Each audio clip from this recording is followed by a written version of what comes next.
In this episode, we turn our focus to a topic that has been gaining increasing attention in Asia: animal rights and welfare. RTI will soon start a video series, and one of the first episodes is about exactly that. So, along the way, we interview quite a lot of people, and we actually caught up with PETA Asia, which I want to share our interview with here. But let's start by setting the table. Now, for many, Taiwan is considered a leader in animal protection. We're often ranked among the top countries with the strictest animal welfare laws. This island made international headlines in 2017 when it became the first country in Asia to ban euthanasia in animal shelters. It was a groundbreaking policy shift that signaled a commitment to protecting the most vulnerable. This decision led to an increase in shelter adoptions and highlighted the importance of ethical pet ownership. However, despite progressive legislation, challenges remain. Issues such as animal cruelty, pet abandonment, and the ethical concerns surrounding pet breeding and ownership continue to stir debate. Across Asia, the situation is even more complicated. In some countries, animal cruelty laws are weakly enforced, and exploitative industries, from factory farming to exotic pet industry, continue to thrive. Live animal markets, unregulated breeding facilities, and illegal wildlife trafficking pose major threats to animal welfare. Additionally, cultural attitudes toward animals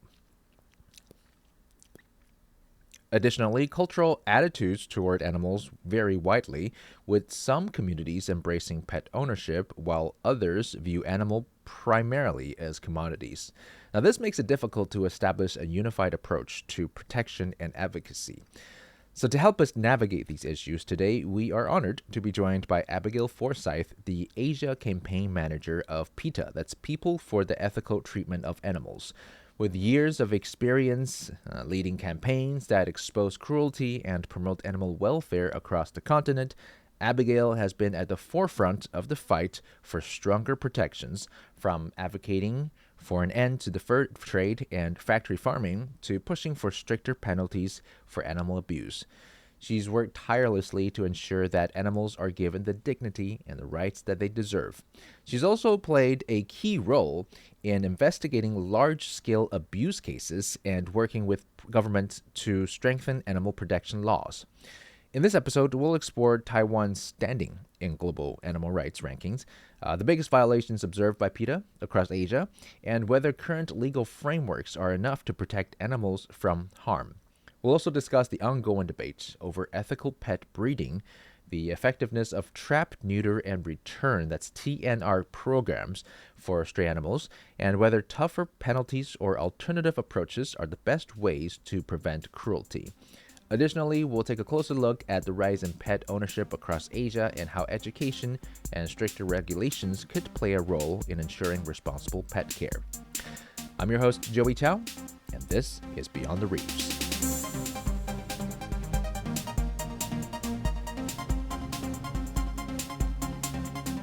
Hi, you're listening to Beyond the Reefs, a show produced by Radio Taiwan International. Here, we talk about socio-economic issues that are faced by Taiwan and their broader impact around the world beyond the reefs of this island nation. Whether you're a devoted animal advocate or simply curious about what's being done to protect our furry, feathered, or even finned friends, stay with us for an enlightening conversation with one of the leading voices in the field. We're excited to dive into this very important discussion, and today we have Abigail Forsyth, the campaign manager of PETA Asia. Let's give Abigail a chance to introduce herself first. My name's Abigail Forsyth. I'm the campaign manager at PETA Asia. I've been working with the organization for I think about 3 years now, and PETA Asia is dedicated to establishing and protecting the rights of all animals across the globe and protecting them in the industries where they suffer the most. One of those industries is the pet industry, which we'll talk about in more detail. So first off, Taiwan actually frequently appears on the list of countries with more strict animal protection laws, often ranking amongst the top 10. Do you agree with that? Like in your research and in your 3 years of experiences with PETA, do you think that's true compared to other countries in Asia? I would say that all countries, have room for improvement, and Taiwan certainly has a lot more that can be done to protect animals, pets, and all species. So, for example, the pigeon racing that persists in Taiwan was something that Peter first investigated 10 years ago, and is still continuing today, despite clear cruelty and violations of protection laws, with hundreds of thousands of pigeons dying in these cruel ocean races annually. And in the exotic and wildlife trade, some of these non-native species are very rarely protected, and we're often seeing non-native species becoming invasive, which we're seeing, of course, now in Taiwan with the green iguanas. And these are victims of the pet industry over the last couple of decades. And these animals now exist in Taiwan in the hundreds of thousands through no fault of their own. But they're now being hunted by amateur hunters, where they're likely dying a slow and painful death. And of course, in the pet industry, with cats and dogs, we're still seeing overpopulation and abandonment, despite regulations in place to protect them. Yeah, I do remember that the Taiwanese government recently banned the import of exotic animals. I think there were over 100 species that were on that list. Was PETA involved in pushing for that? Peter has pushed for regulations to limit the trade of wild animals in across Asia, and we encourage governments to take these steps. But of course, the important part now is to ensure that those laws are regulated, and that violations are punished correctly, because having a law is just the beginning, but ensuring that those laws are followed and that any violations are dealt with is the important part. So while we can encourage and lobby for these laws to be implemented, the enforcing part is also very important. So despite legal protections, issues like animal cruelty and abandonment still persist. Have these problems improved in recent years throughout Asia, do you think? There's no kind of exact data to track animal abandonment, animal cruelty, but we're certainly seeing new types of animal cruelty, with the internet and viral videos is creating an entire new era of animal cruelty, with fake rescue videos going viral on social media, the sale of animals, including exotic species, on social media, Yeah. and also the kind of black market for cruelty videos, which we're seeing an increase of across Asia.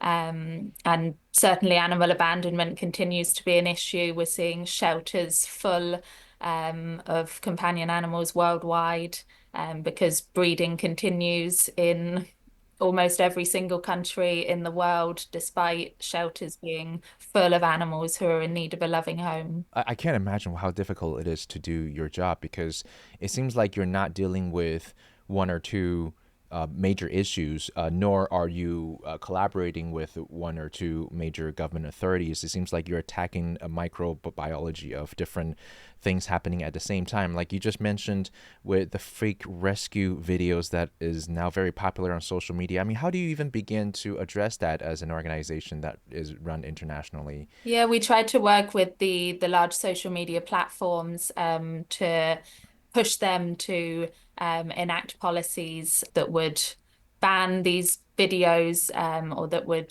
Mm. be able to find these, locate these videos and remove them. We also encourage the public to never like or share any videos that you Okay. suspect are cruelty videos, because of course that just enables these videos to have a wider audience, which is what the creators of this content would like.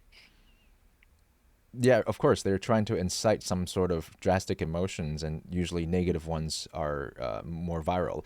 In your experience so far, what has been the most effective way to address these issues? Now, we often talk about education. Is that an approach, or what do you think in your tool set has been the most effective ways to stop these things from happening? Yeah, certainly education and policy change on a government level and a corporate level, encouraging these companies to take responsibility for what is being shared on their networks, on their platforms, and to, work with us to put a stop to this cruelty, but also education to the public, to let them know how animals need to be cared for.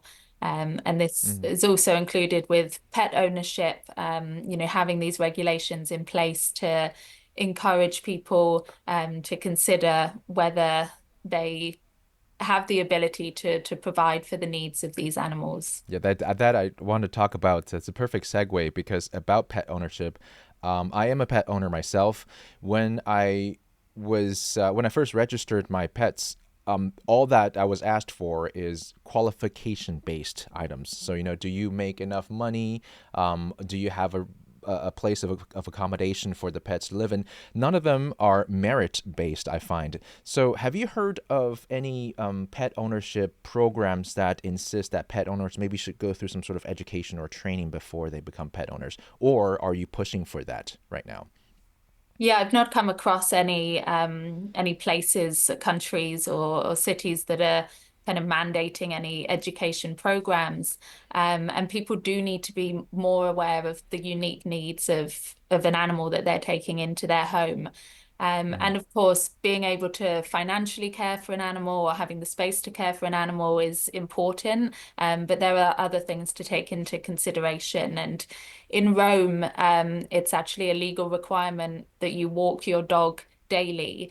In Switzerland, it's illegal to have a guinea pig, a solo guinea pig. They have to be kept in pairs or more than one guinea pig. And that means that people in Rome will understand that dogs have to be walked daily. And people in Right. Switzerland will understand that guinea pigs need companionship. So these regulations, they don't just protect the animals, but they also help to educate people on the individual needs of an animal. And I think that also encourages people to stop and think before they purchase an animal or hopefully adopt an animal, to see whether they can adhere to those regulations, whether they're in a position to correctly care for those animals. Because at the moment, people can go out and they can purchase an animal on a whim, without really considering the duty of care and the length of care that is required for an animal. People often won't even know the lifespan of a dog and cat or cat before they take on bringing one of these animals into their homes, which we then see animals are dumped on the streets or taken to shelters when people can no longer care for them. Mm-hmm. On that front, I think social media plays two sides of the same coin, right? As you said before, there are some problems arising from social medias, but also at the same time, it serves as a very good channel for educating people. I see that there are a lot of channels or accounts that are teaching people how to, interact with their pets, and I think that's a great thing. So, the proposed solution right now in Taiwan in terms of stray animals is TNR, trap, neuter, and return. Has this been enacted in other parts of Asia? Has it been working anywhere else? And if do you have any statistics about Taiwan as well? It's certainly a program that is being enacted in lots of cities and countries around the world. But this program really is only safe for animals if they are in an area where they are protected from humans, from other animals, from cars. And also that people are not only feeding the animals but attending to their medical needs. Mm-hmm. Because spay and neuter is Mm-hmm. effective in reducing the number of animals and therefore preventing the future suffering of future litters. But those animals that are returned to the street, they still face a lifetime of suffering. And, animals on the streets, they are hit by cars, they are killed by other animals, or by cruel humans. They're also a danger to other local native populations like birds. So we really need to consider the root causes of the problem, which is breeding, because you can spay and neuter every single animal in the city, but while breeding mills are still churning out thousands and thousands of animals, this problem will just continue to persist. And while breeding is still going unchecked, we will continue to see the problem of overpopulation and stray animals. So, final question for you, and correct me if I'm wrong. Do you think maybe not the root, but the more immediate problem we need to solve is the breeding problem? And also, a second question is there an ethical way ever to breed animals, or should we just avoid doing that and instead of just adopt as we go? Yeah, certainly addressing the root cause of the problem is the most important thing to do here, and that is by banning or strictly limiting the breeding of cats and dogs. And in breeding mills across Asia, they are kept in filthy, cramped, crude conditions. They're taken from their mothers far too early. There's, of course, a focus on quantity, not quality.